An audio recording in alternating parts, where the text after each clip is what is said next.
All right, so Bill was, today we have with us Bill Gibbens, founder, CEO of Sitecast Recruiting in Victoria, Texas. And Bill couldn't be with us live today, so he's agreed. We're going to talk about the elements of scalable operations. So actually kind of what we've seen all week is we're going to talk to Bill, and he and I are going to have a discussion on what a scalable operation looks like, what career paths, how to put those things in place, and simultaneously, like we've done with the other speakers, the other guests we've had, kind of put his own flavor on it. So one of the reasons I'm really comfortable having Bill do the training here, one, Bill's been a client, or started the client relationship back in 2008. It was just him and a couple of people. And as he grew his firm, he was one of the founding members of our boardroom group. Our boardroom group is, typically $1.5 million to 4 or 5. Actually, we're up to somebody with 12 million in revenue. Just a kind of a different level of conversation, and became in November, he became one of the coaches to our platinum clients. So it covers a whole bunch of dimensions within the RecruiterU, has a whole bunch of history with us.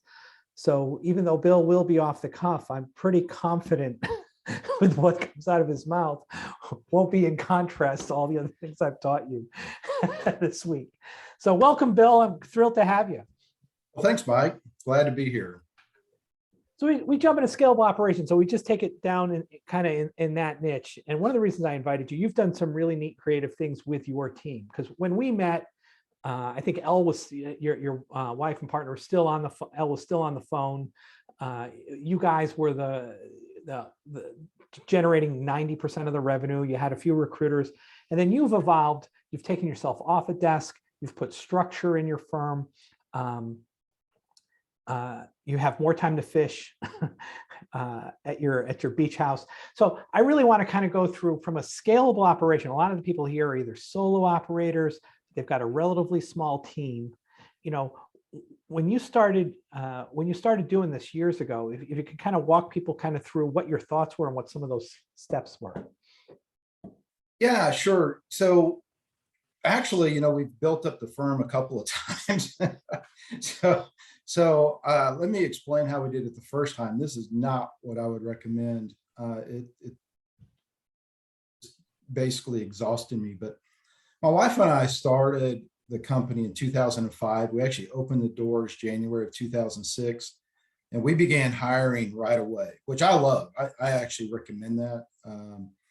And that created the need for structure, created the need for me to show up to work every day.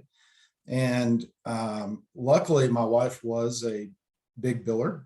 She did quite well her first year. I was the one that kind of sucked working the desk. But we went into mass hiring mode fairly soon. So in 2007, we had 12 what I would call 360s. We hired people back then, taught them how to market and to recruit. You have to hire probably 6 to keep one. I was hiring a bunch of people. 13, 14 a year, 3 years in a row. And so, and then the Great Recession hit and pretty much cleaned house from the standpoint, nobody had enough depth, right? It was great from my standpoint and my wife's standpoint. We were able to learn by having all those people around us and learning through their deals. Our education levels soared very, very quickly in this business.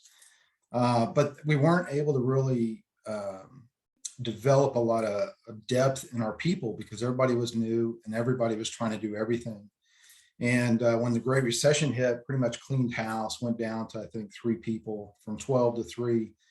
But that second 12 months, we went from 0 to 1.8 million, and back our next 12 months probably went back down to around 600,000. So it was a radical drop off like a cliff. Like, okay, well, that was real fun. and that was really when we went searching for you and found you at a training seminar.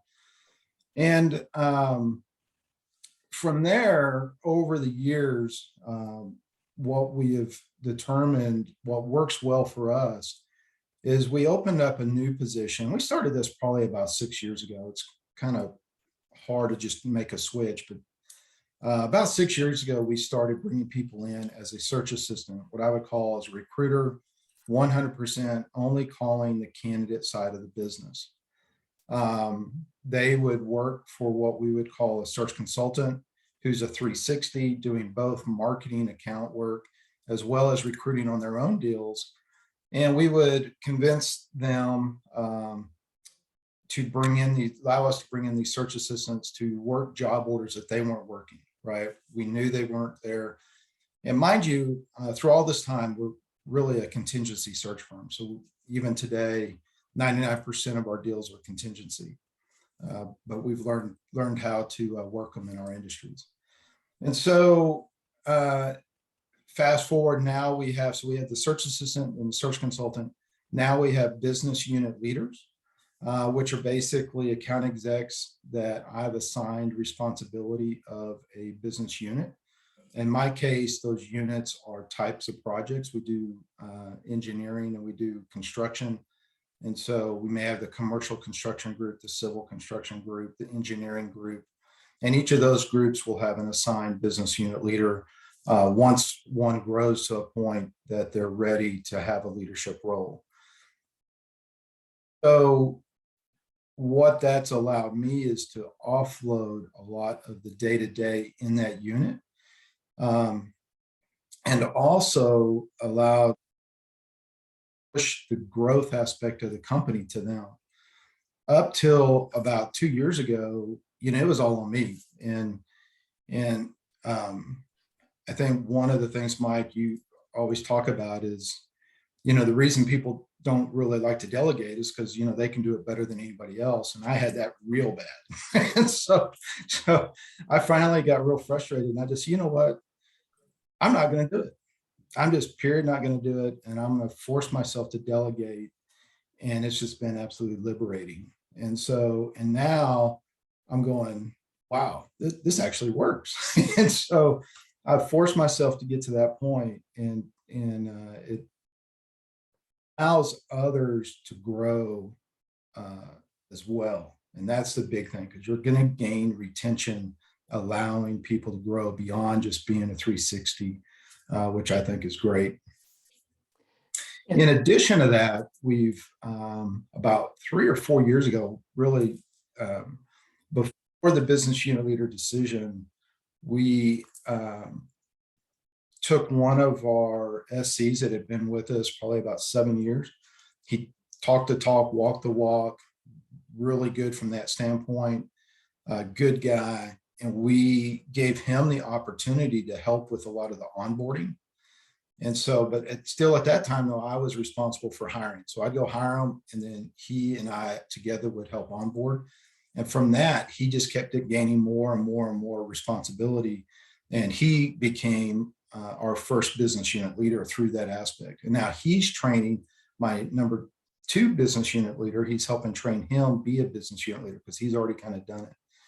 And so I think the biggest thing, though, the aha moment really comes back to allowing others to do it, and really forcing yourself to give up control. I mean, I think you just have to do it. So it's a really good point, because I suffered the same. I didn't want to let go. I don't want to let go, especially, there's several steps of letting go, right? Letting go of your desk, letting other people recruit for you. That's a big fear. That was a big fear of mine. It's a big fear of people. Then it's like you let go of development. When you promoted Aaron into a trainer a few years ago, right? That was your role. You were the trainer. It's not that you're not in it anymore. And from a standpoint of, because we talk about delegating today too, because these things there's all overlap, even between, like we talk about the venue, you see all the overlap in the model, but even delegation, recruiter retention, scalable, they all tie in, because you can't really have all the things you just talked about in career paths without the art of delegation and without having a scalable operation. Those 3 actually all overlap.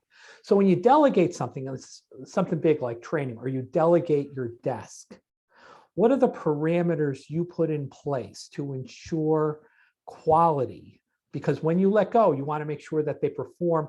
Again, they're going to have their bumps and bruises, but you want to make sure they perform at a level where either your team members or your clients, depending on what you're delegating, continue to be served at a high level. I think the biggest thing was making sure that I was communicating properly. And a big piece of that is communicating properly on the front end. This is my vision. And this is what I want you to do in that vision. And this is what my outcome will be like. And then along the way, making sure you're constantly giving feedback. It's not fair to them if you tell them, hey, this is what I want you to go do it, and then not give honest feedback along the way. And truthfully, I stayed involved, probably, in that first couple of training sessions, I was much more involved than I'm in now. Now we just hired a new guy, and I had to go ask him to be part of the training because he just took it and ran with it. And so, and I just wanted to, this guy, I liked his technique. I liked his activity levels were, above average. And I'm like, oh, this guy's good. I want to get to know him a little bit better. And so I think the big takeaway though is communication. It's critical and measurable, setting measurable goals that are realistic standpoint. So let's take, for example, delegating a desk, which is what I think a lot of people that are listening, it might be their first real big delegation. If they're a solo operator, even if they're a billing manager, they might have a couple people, like you were a billing manager and you had a couple 360s. And as we talked about in the training, we don't recommend, and Bill said it too, I don't recommend hiring 360s. I don't think you've hired a 360 since we started Boardroom, at least. No, absolutely not. And really probably not for 5 or 6 years. Yeah. Teach them one part of the business development or recruiting. But if we go down to like delegating a desk, from your perspective, I've given mine, but from your perspective, somebody's going to delegate a desk, because you talk about that. What I heard you say too, in case people weren't listening, is you're kind of tighter with the delegation on the first steps, very active in communication. And when you said feedback, there's two things I want everyone to pick up on. It's here's what you're doing well, and here's what you're not doing so well, and here's what we got to fix. You don't have to be harsh, you don't have to be judgmental, but if in the absence of giving feedback, the assumption on the receiving end is I'm doing great. Not I'm doing okay, I'm doing great. And then that weaning process, because the thing is, you've liberated a ton of time, and this has been a multi-year journey. You're not going to delegate everything in the next 3 months. It's been a multi-year journey for you. But to give somebody something tangible, like if you were delegating a desk, walk them through the first few steps. Well, I think the first thing is, obviously have them be your search assistant so that they understand, right? They're recruiting for you and for your job orders. And then slowly trim off a piece of your desk. So let's say it's, let's say you do sales in Texas, Oklahoma, and Louisiana. Well, maybe you keep the big market, Texas, and you give them Oklahoma and Louisiana, and whatever clients you have there, you introduce them, get them going, and then slowly you can give them a little bit more, right? And while you're still staying involved, because if they don't work out or they screw something up, right?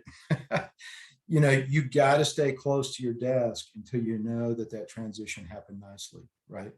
And so, and you should be I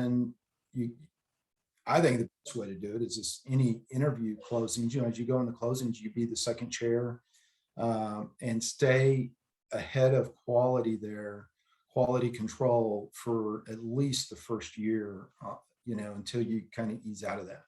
But again, for you to grow, right, you have to develop time. You have to give yourself time. And it's liberating once you see, I can't tell you how cool it is when you get a check and it comes in, you look at it and go, who the hell is this from? And you're like, I don't even remember ever talking to this company. And that's when this is cool. It's like when you get a 30, 40, $50,000 check from a company, you have no clue. That's when you know it's working. And I'm like delegating a desk, right? So you said a key thing. One, I never, ever, ever let somebody with 12 months or less experience do even the first interview debrief by themselves. So it's either me or senior recruiters playing second chair, to use your term, because all new recruiters think every interview went great. And they, I remember my first few debriefs, I thought, my God, I'm going to make a placement in my first interview. And my second, my third, and my fourth. It's when we talk about delegating, you're delegating the duties, you're not delegating the responsibility, right? So just add a couple steps, which I think I talked about in recruiter retention, is one, this is the big fear people have too when they delegate. I've got really good clients. Like, to use, let's say you said we got an assignment in Louisiana, that's going to be their new territory. Well, I'm not going to give them their first assignment, week one, month two, even to a client, even if it's contingency that I know I'm going to be able to fill. I'm going to give them an opening. I don't care if I fill it. It's going to be a non-exclusive contingency where I'm not accountable to the client. And I always promise the client in those situations, here's what I promise. I promise you quality, not quantity, because my new guy might quit at the end of the third day. I don't know. And from a standpoint of branding, and it sets you apart, right? Because you're telling this person that I usually targeted people that paid low fees or didn't believe in exclusives, just crappy terms, but a company with a good story. That's how you put the training wheels on these guys. Because I think what hinders people from scaling is, I've got these really good openings that I need to focus on. Yes, you do. To your point, that's why you don't wait till hire until you're ready to hire. You hire before you need to hire, right? When we brought you on as a coach, Dion and Kathleen still had capacity to do platinum clients, but we gave you a few clients to kind of play with and get you some coaching around. Get the training wheels on, get you comfortable with the groove, and now you can coach anybody, right? So it's when people look at delegating, this is the one thing I want them to think about is you're not throwing them into the fire fully. You're especially in an economy like we're in now, there's plenty of bad openings or bad terms, good openings with bad terms, probably the best way to put it. Where you can delegate stuff, where you can delegate assignments to, where they can get their sea legs. And okay, now you have, as the owner, right, Bill, if it's your desk, you have the ability to, you're screening their candidates like, yeah, well, good candidate. You can start to look at their ratios. And we talked about metrics the other day. And you start to see they're coming in line with the office metrics. They're taking about 15 candidate conversations to get an interview, and the candidates we're submitting are spot on. Now I can give you, maybe it's it depends on the individual, week 4, week 5, week 7. I can give you a real search with a real client. So that's the bridge. And the beauty is, because we know, even if we use our metrics that we've taught all week, 8-to-1, that for every 8 interviews on a scratch and dent opening your recruiter set up, you're going to make a placement. So the crappy openings self-fund your training program. The mediocre is probably the best way. Mediocre openings self-fund the training program. And when you get to kind of from a standpoint of like delegating training, talk a little bit about how you did that, because that's another one where I see owners that have been around for a while hugely afraid of doing. Yeah, and I would say, I do want to point out that when we do hire, like when I first hired for somebody to take over my desk, you always try to hire in twos. Your time, you're trying to protect your time. It's going to take the same amount of time to hire and train 2 as it will 1. I sometimes even try to go to 3, but sometimes 3 starts adding a little bit of time to it. Depends on where your situation is. On the as far as the training, number 1 is I had to come up with a training agenda, and what does that training look like? And struggle with this, Mike. I mean, you and I have talked about this. Is how much training do you give them before you get them on the phones? And the pendulum, I went to 1 day of training on the phone. I went to almost a full week of training then on the phone, now that pendulum swung back, and it's, right now we do 2 days full training.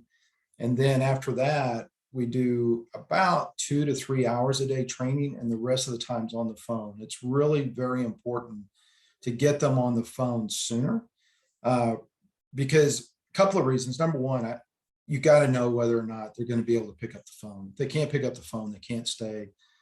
Man, I love you to death, but unfortunately, if you can't get your volume up, you stay. And then number two is, when we held people too long in training, my thought was they were getting the sense that this was an administrative job and not a sales job. And I just got a sense, some of the people I onboarded, they were just more worried about how the computer worked, the ATS system worked, how do you input. They were more worried about that than selling and convincing the guy to interview. And I'm like, okay, that was wrong. Let's go back. We're professional salespeople disguised as recruiters, and we train and hit training on selling very hard here. And so it's all about activity based. And as you mentioned, what I like to do is get them through that 2-week training period where I'm doing half days, and get them to where they can have full days, or maybe 30 minutes of role play in the morning, check in at 4 and do some planning and check over the day, but try to give them as much full-time phone as they can to see and really push them to get 15 connects. On a full day like that, they should be able to get 15 connects, if not more. And so and that is absolutely critical. So the first thing is you got to work on your agenda. Second thing is you got to work on how are your newbies going to work the phones, right? And a big thing is you have to have some time to role play with them. Probably the biggest thing is role play with them, and then go through their plan at the end of the day and help make sure that they're properly planned for the following day. There is no way they're going to get 15 connects if they have a crappy plan. It just ain't going to happen. It's going to be super frustrating for them and for you. And so what I've found is you have to be investing some time, making sure the data is available, make sure it's good, and making sure they're ready to go for the following day, every day, especially in that first 3 to 4 weeks. Perfect. So once you have that in place and your vision there, then I basically created my own modules for each of those, right? I have about 16 or 20 modules. Some of them are pretty easy, but just reminders and bullet points in each module of what I want to train. What I've gotten to, actually, I think probably at your recommendation, was I videotaped me giving the training. And I just hired somebody from the college to come and operate the camera, and they kind of edited it for me. And I've broken up a lot of my training. I probably have about 4 hours training all on video of me giving the training 6 years ago, And so I don't even give it anymore. I say, okay, here's the video library, go watch this, and this, and here's a quiz. And so we also created a quiz to make sure that they were listening and making sure they were paying attention throughout the whole process. That's the key thing you said. Go ahead. Yeah, and just basically, I had Aaron. Once I said, Aaron, would you help me? Basically, I just kept him with me for that one time through. The next group of hires, I watched him, and then the next time he was on his own, right? And so it's a process where they can watch you, you can watch them, and then they get pretty independent after that. And one thing you said, 2 to 3 hours a day after the first couple of days, you're leaning on videos. So it's not you in the room with them for 3 hours a day, because that's where absolutely people that are running a desk are going, I don't have 3 hours a day. Well, that's one of the things that keeps people from hiring. I mean, even, so I do remember our conversations, because now everything I do, I record, right? Work hard once, leverage forever, right? And so it's a combination, right? There's a bunch of content out there that exists from a variety of trainers that anyone can plug into based on what your style is. trainers you align with, where you can create a new recruiter library. I mean, when we had it, I had a bunch of Peter Lefkowitz stuff. I had some Danny Cahill stuff. I had some stuff from our franchise. And just like you, our first 2 days was heavy training, but it wasn't me in a room with them. It was me going in, showing them what to stream, having them watch it, and then coming in and check with them between modules to do Q&A for 5 or 10 minutes. Right. You know, so when you do I think- training, how long does it take you, or when you did it? I know Aaron's doing it now, but when you, from a physical time standpoint, how much time per day, if you had a guess? You know, the first 2 days was a little bit heavy, but by day 4, what I put on me in that by the day 4 is 30 minutes of role play in the morning. And then at 3:30 or 4 o'clock, depending on the situation, I'll do 30 minutes with them again. And that's more, how'd your day go? What issues did you run into? Did you put everything into the ATS? And then let's look at your plan for tomorrow. Once you're finished, find me and I'll kind of kiss off on the plan to make sure the plan's good. So it should be less than an hour a day. And that's not forever. That's only for the first, you know, after day 4, probably an hour a day for the next 2 or 3 weeks. That should get somebody grounded enough to where they're creating interviews by the 3rd week. My newbie just booked an interview yesterday. He's been with me this will be his 3rd week. And he should have another interview that they're trying to book right now. So, which is nice from the standpoint, you know, I believe in metrics. And so, and I believe in the value of a first time interview. And so the quicker I can get them the first time interviews, it allows me to mentally be in a good place.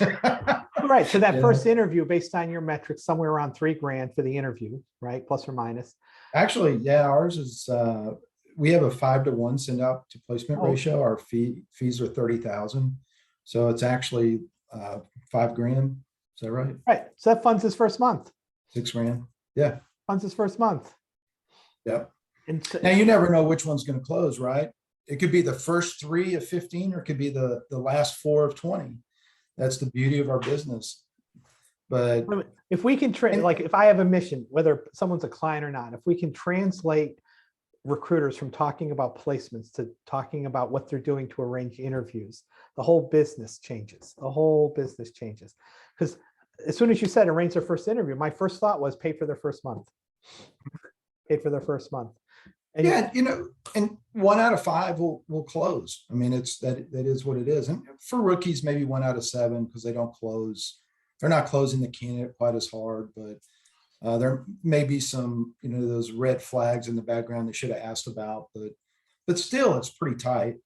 And I can't tell you how many times, even if they don't close a deal, the fact that they're creating inventory, creating candidate flow, it goes in the that will get turned into cash at some point, probably the next 3 to 6 months, right? I mean, I've seen it happen too often. yeah. And so, you know, I think, so I was in a franchise and I was around a bunch of other owners, right? There's about 180 offices. And the mistake most of them made is they hired one person, they didn't make a placement, they fired them or they quit. Well, it doesn't work. Yes, it works. I promise you it works. But you have to buy into the process. It's not an event. And, you know, just like I know for a fact, I'm going to close 1 deal out every 5 interviews, right? I've done way too many placements. That's my number. I know what it is. 5.41 to 1, actually. So you don't know. I don't know which one out of the 5, right? I think I know, but most of the time I'm proven wrong, right? It's the same way when you hire. You don't know which one's going to be a superstar. You don't know which one's going to be willing to reach down deep and push people and influence people and persuade people to go out on an interview. You don't know. I mean, you kind of have an idea, you know, I mean, based upon their background, their personality and all this other stuff. But I promise you, you don't know. And process, and you just have to hire two at a time, and you got to keep hiring, and you hire two and they don't work, you hire two, they don't work, you hire two, all of a sudden two stay, and you hire two, they don't work, you hire two, one works, and now you're up to three, right? And it's just that continual process, and it's a little bit of a grind, but that's how you can replace yourself as far as a billing manager. You just keep grinding it out. And then all of a sudden, one out of the 3 or 4 people that you kept is all of a sudden outbilling you. They're natural God-given talent. They figured it out, and boom, they're off. So that's really cool. And so Actually, but what you it's said, not just an the event. first time it It's triggered never this an event. metaphor, you think it's just like the NFL draft, right? And these guys, these teams invest millions, if not billions, in analyzing the college athletes, the seniors and the juniors that make themselves eligible, right? So you have every analytic tool, every video tool, they have the combines, they have all this stuff to evaluate talent. And I forgot the stat, but 2 or 3 years later, first rounders, like half are still in the league, right? And you look at all the, especially like the 1 through 5 quarterback busts over the last 20 years. Maybe not, but you look at a guy like in Cleveland, like Baker Mayfield. They just basically said, he was supposed to be the second coming just 3 years ago, and like, average. And Carson Wentz, I think it went number 2, and I forget which draft. All these guys that were supposed to be the second comings. And then you have a guy like Tom Brady, 6th round draft pick. I mean, this was a long time ago, 20-something years ago. 6th round draft pick, too skinny, not athletic enough, arguably the greatest quarterback of all time. Joe Montana, I think, was a 4th round, 3rd or 4th round draft pick, right? Dak Prescott, 4th round draft pick, right? To your point is these guys who have far more access to data, analytics, and ability, the Wonderlic test, mental, physical tests that they give them, they can't get it right half the time, right? To your point is when you do it the right way, when you do it like Bill's talking about, a couple hours the first few days, first week, down to like half hour, 45 minutes a day, weeks 2 to 3, when you do it the right way, and you manage your time, you don't give them unfettered access to you. Don't give them unfettered access to you. And you just, every few months you hire a couple. You just put it on account. Every few months you hire a couple people. It's just part of the way you do business then. Right. Part of your business is I'm in my interview mode, I'm in my onboarding mode. I'm in my interview mode, I'm in my onboarding mode. It's just part of what you do as an owner. You mentioned something, you put it on your calendar. You must put it on your calendar. You must have a hiring plan every year when you're going to hire, right? And look, if you know you're going to be on vacation for 2 weeks in June, don't hire somebody in June. Wait till July, right? But maybe hire somebody in March. They can do without you by June, but don't hire somebody right before vacation. Don't hire somebody if you're super strapped for cash because you'll do something stupid. But hire in groups of 2 and do it multiple times a year. January is great. And then I do another round. And this year I'm doing them every 2 months. So we hired 2 in December, 2 in February. We'll hire 2 in April. We'll hire 2. I'm going to skip June because I love to fish. Go to July and then forward. So our goal is to hire 12 this year. And now that we know what we're doing, it seems like this big ordeal. And I'm like, guys, we knew nothing when we were rookies, and we hired 12 or 13 people for 3 years in a row. And our revenue went from 0 to 1.8 million. And we had no clue what we were doing. It works. Just freaking hire. We are going to go back in the hire mode, but we had to put it on the calendar so that everybody knew what it was.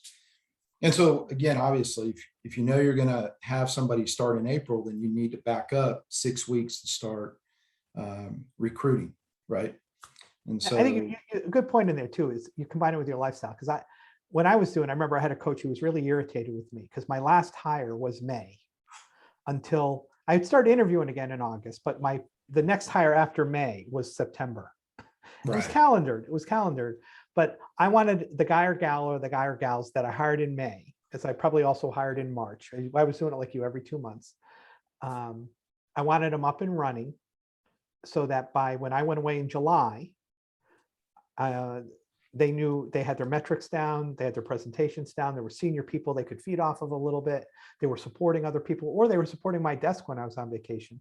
And I felt comfortable leaving them alone, but I didn't hide, I wasn't so bloodthirsty for growth that I wasn't, you like to fish, I like going away at a lake, to a beach. With my kids were young when I was doing that.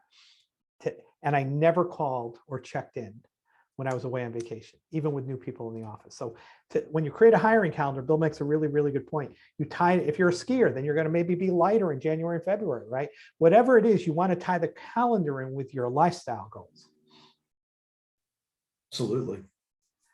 And so, Mike, what's really cool, and I'll just, throw this out there, now that I have 2 business unit leaders, so when I onboard somebody, again, one of them does the primary training, but really what he's doing is just checking the box. Did you watch this video?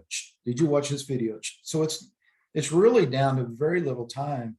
And then all of the day-to-day is the role play and the checking the plans goes to the business unit leader, right? So now my trainer, who is also a business unit leader, but it's allowing us to grow even faster because now I've got 2 people that are responsible for the newbies. And does that make sense? It's like we just hired Diego 3 weeks ago, and my lead trainer is like, it's already done. He's already in process. I mean, and he's no longer a burden to my lead trainer. I mean, so you can do this, you can get it to where it's really a system and it gets cookie cutter. And very, very, very efficient. And guys, I know that it seems like it's a long way, but just start, I mean, and then all of a sudden you're going to walk in one day and go, oh, holy crap, where did this check come from? That's a great way to close. Holy crap, where did this check come from? Kathleen was talking to somebody, one of our coaches was talking to somebody a few weeks ago, and they were talking about who was going to coach them. And Kathleen said, well, Mike doesn't take the one-on-one clients anymore. And they were like, the guy was like, who's Mike? It's like, to your point, I'm like, yes, we have a prospect who has no idea who I am. It's more the RecruiterU. It becomes more of you as the firm than that everyone is hiring Bill Gibbens because of Bill Gibbens' reputation on search. It's your firm's reputation on search. Well, thank you, Bill. Anything I didn't ask you or that came up for you last minute before we part? The biggest thing, is going back to metrics. Is you hold them as rookies.